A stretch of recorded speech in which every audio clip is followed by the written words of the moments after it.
Bonjour, c'est Frédéric. Pour le Nouvel Automobiliste, je vais aujourd'hui vous faire un résumé de l'article de EDP concernant la proposition d'une limitation de vitesse à 110 km/h sur autoroute. L'idée d'abaisser la vitesse à 110 km/h sur autoroute, proposée par la Convention citoyenne pour le climat, la CCC, a suscité, et c'est peu de le dire, de vives réactions de toutes parts.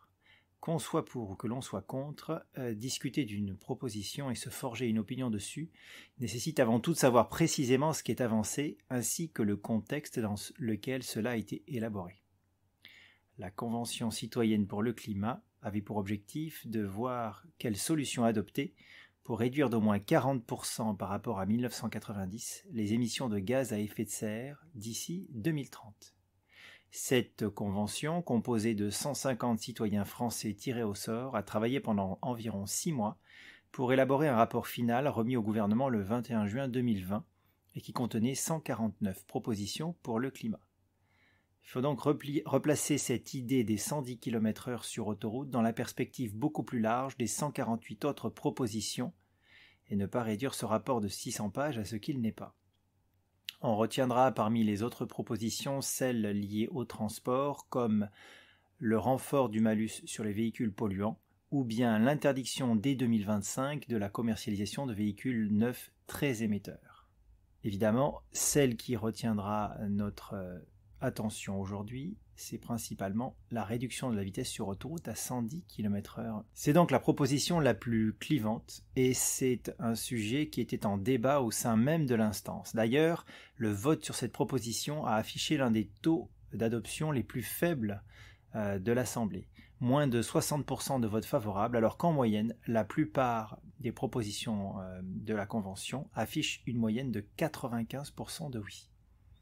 Donc, premier argument pour cette proposition à 110 km/h, c'est le CO2. Nous voulons que d'ici 2030, les émissions de CO2 liées à la grande vitesse soient réduites. Les avantages de la mesure sont les suivants: réduire de 20% les émissions de gaz à effet de serre en moyenne sur ces transports. Alors, réduire la vitesse de 20 km/h sur les autoroutes permet-il de faire baisser les émissions de CO2 par kilomètre? Indéniablement, la réponse est oui. On précisera d'ailleurs que la valeur indiquée par la Convention, une baisse de 20%, est approximative, mais pourrait s'avérer un peu plus importante encore qu'annoncée.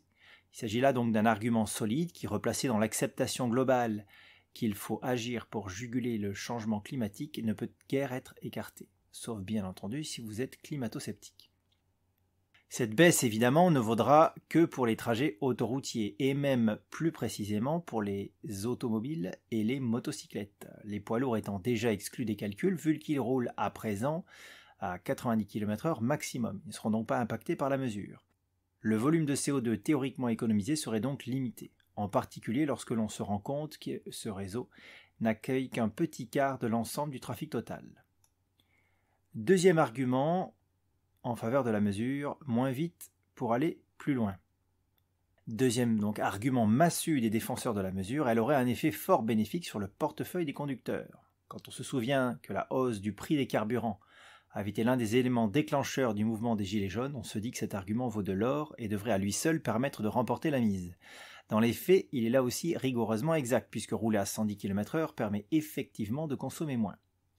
L'économie dépend bien sûr de nombreux paramètres, notamment de votre conduite, mais elle peut effectivement en moyenne atteindre les 20%. L'argument financier est donc assez porteur. Troisième argument, augmenter la sécurité, ou autrement dit, baisser la mortalité et les dommages corporels sur les routes. C'est une question dont on débat depuis des années. Savoir si la baisse de la vitesse et de la mortalité routière sont directement liées, ou si la baisse de la vitesse fait seulement partie d'un ensemble de très nombreux facteurs qui permettent de réduire le nombre de morts sur la route. Par exemple, la sécurité active et passive des véhicules qui augmente chaque année, l'évolution des comportements des conducteurs, l'alcoolémie, la drogue, l'utilisation du téléphone, les conditions météo, etc. Attention cependant à ne pas nier l'évidence, on ne peut pas objecter que la vitesse est un facteur aggravant lors d'un accident. Entre un impact à 60 km/h et un autre à 130 km/h, les conséquences pour les occupants seront bien évidemment différentes. Mais c'est sur les routes situées en dehors des agglomérations que survient la majeure partie de la mortalité routière, 62%. Elle intervient essentiellement sur les routes à double sens sans séparateur central.